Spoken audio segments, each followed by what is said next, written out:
Heirs மற்றும் என் அன்பு மாணவ செல்வங்களே, கவனிங்க. இன்று நான் உங்களுடன் பகிர்ந்து கொள்ள விரும்பும் தலைப்பு மிகவும் எளிமையானது, அதே நேரத்தில் மிக முக்கியமானது ஒன்று. இன்றைய முயற்சி நாளைய வெற்றி. மாணவர்களே, நீங்கள் 6ஆம் வகுப்பில் இருந்தாலும் சரி, 12ஆம் வகுப்பில் இருந்தாலும் சரி, உங்கள் வாழ்க்கையின் மிக முக்கியமான கட்டத்தில் நீங்கள் இருக்கிறீர்கள். இந்த வயது உங்கள் எதிர்காலத்தை வடிவமைக்கும் அடித்தளமாகும். இன்று நீங்கள் மேற்கொள்ளும் ஒவ்வொரு முயற்சியும் நாளை உங்கள் வாழ்க்கையை மாற்றும் சக்தி கொண்டது. ஒரு எளிய உண்மை, படிக்க வேண்டும் என்ற நினைத்தாலே சிலருக்கு தூக்கம் வரும். ஆனால் மொபைல் திறந்தவுடன் அந்த தூக்கம் மறைந்துவிடும். நல்லா கவனிங்க, படிக்க வேண்டும் என்று நினைத்தாலே தூக்கம் வந்துவிடும். ஆனால் மொபைல் திறந்தவுடன் அந்த தூக்கம் மறைந்துவிடும் அல்லவா? திறந்த யூடியூப் 5 நிமிடம் தான் என்று தொடங்கினால் அது 1 மணி நேரம் மாறிவிடும். ஆனால் மாணவர்களே, நம்முடைய எதிர்காலத்தை உருவாக்குவது மொபைல் அல்ல, நம்முடைய முயற்சி தான். என்னால் முடியாது என்பதை மாற்றுங்கள். என்னால் முடியாது என்பதை மாற்றுங்கள். நம்முடைய மிக பெரிய தடையாக இருப்பது நாமே உருவாக்கும் எண்ணங்கள் தான். எனக்கு முடியாது, தமிழ் கடினம், என்ன தமிழ் கடினம், கணிதம் கடினம், ஆங்கிலம் வராது, இவ்வாறு நினைத்தால் முன்னேற்றம் ஏற்படாது. அதற்கு பதிலாக இவ்வாறு சொல்லுங்கள்: இப்போது தெரியவில்லை, நான் கற்றுக்கொள்வேன். இந்த மனப்பான்கு மாற்றமே உங்கள் வாழ்க்கையில் பெரிய மாற்றத்தை ஏற்படுத்தும். வாழ்க்கை ஒரு சைக்கிள் போன்றது. சைக்கிள் ஓட்டும் போது விழுந்தால் அதை விட்டு விடுவோமா? இல்லவே இல்லை. மீண்டும் எழுந்து தொடர்ந்து ஓட்டுவோம். வாழ்க்கையும் அதே போல்தான். விழுவது தவறல்ல, விழுந்து மீண்டும் எழாதிருப்பதுதான் தவறு. அனைவருக்கும் சம வாய்ப்பு, முயற்சி தான் வேறுபாடு.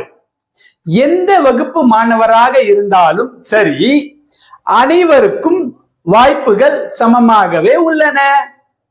முயற்சி செய்பவரே முன்னேற்றம் அடைவார். தோல்வி என்பது ஒரு முடிவு அல்ல. ஒரு தேர்வில் குறைந்த மதிப்பெண் பெற்றால் அது உங்கள் வாழ்க்கையின் முடிவல்ல, அது ஒரு அறிவிப்பு மட்டுமே. இன்னும் அதிகமாக முயற்சி செய்ய வேண்டும். அதாவது 40 மதிப்பெண்கள் பெற்றிருந்தால் 40லிருந்து 50, 50 மதிப்பெண் பெற்றிருந்தால் 50லிருந்து 60, 60 மதிப்பெண் பெற்றிருந்தால் 60லிருந்து 70, 70 மதிப்பெண் பெற்றிருந்தால் 70லிருந்து 80, 80 மதிப்பெண் பெற்றிருந்தால் 80லிருந்து 90, 90 மதிப்பெண் பெற்றிருந்தால் 90லிருந்து 100. ஆக இன்னும் அதிகமாக முயற்சி செய்ய வேண்டும். இவ்வாறு படிப்படியாக முன்னேற்றமே வெற்றியாக மாறுகிறது. வாழ்க்கை ஒரு சைக்கிள் போன்றது. சைக்கிள் ஓட்டும் போது விழுந்தால் அதை விட்டு விடுவோமா? இல்லவே இல்லை. மீண்டும் எழுந்து தொடர்ந்து ஓட்டுவோம். வாழ்க்கையும் அதே போல்தான். விழுவது தவறல்ல, விழுந்து மீண்டும் எழாதிருப்பதுதான் தவறு. தினசரி சிறிய பழக்கங்கள் இன்று முதல் பின்பற்ற வேண்டியவை: 1. தினமும் கூடுதல் நேரம் படித்தல். 2. பயிற்சி கேள்விகளை எழுதுதல். 3. பாடங்களை மீளாய்வு செய்தல். 4. மொபைல் பயன்பாட்டை குறைத்தல். 5. நேரத்தை சரியாக நிர்வகித்தல். இந்த சிறிய பழக்கங்களே பெரிய வெற்றிக்கு வழிவகுக்கும். உங்கள் உண்மையான போட்டியாளர் யார் என்று தெரியுமா உங்களுக்கு?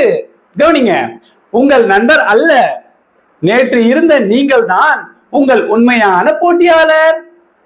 நேற்றை விட இன்று சிறிது முன்னேறுங்கள், அதுவே உண்மையான வெற்றி.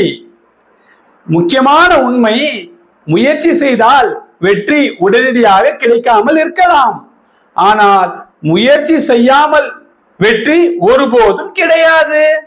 இறுதி செய்தி மாணவர்களே, தோல்வி வந்தாலும் நிற்காதீர்கள், சிரமங்கள் வந்தாலும் பயப்படாதீர்கள், மற்றவர்கள் என்ன சொல்வார்கள் என்பதையும் பற்றி கவலைப்படாதீர்கள். உங்கள் இலக்கை மட்டும் கவனியுங்கள். இன்று நீங்கள் படிக்கும் ஒரு பக்கம் நாளை உங்கள் வாழ்க்கை மாற்றும் சக்தி கொண்டது. ஆகவே மாணவர்களே, கனவு காணுங்கள், முயற்சி செய்யுங்கள், தொடர்ந்து உழையுங்கள், ஒருபோதும் கைவிடாதீர்கள். இன்றைய முயற்சி நாளைய வெற்றி.